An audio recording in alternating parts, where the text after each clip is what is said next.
بسم اللہ الرحمن الرحیم۔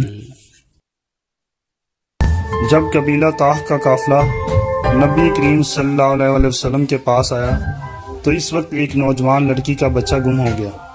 وہ ماں تھی اور وہ بھاگتی پھر رہی تھی کہ میرا بیٹا کہاں ہے۔ اسی حالت میں اس کے سر سے چادر بھی اتر گئی۔ وہ اچانک نبی کریم صلی اللہ علیہ وسلم کے سامنے آ گئی۔ اللہ کے نبی صلی اللہ علیہ وسلم نے اپنی چادر مبارک ایک صحابی رضی اللہ تعالیٰ عنہ کو دے کر فرمایا کہ اس لڑکی کو دے دو تاکہ وہ سر ڈھانپ لے۔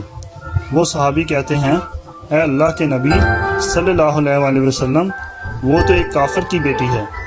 نبی کریم صلی اللہ علیہ وسلم نے فرمایا، اگرچہ کافر کی بیٹی ہے مگر بیٹی تو ہے۔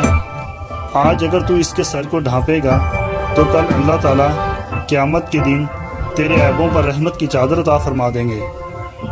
احترام انسانیت کا یہ درس اللہ کے پیارے حبیب صلی اللہ علیہ وسلم نے ہمیں عطا فرمایا۔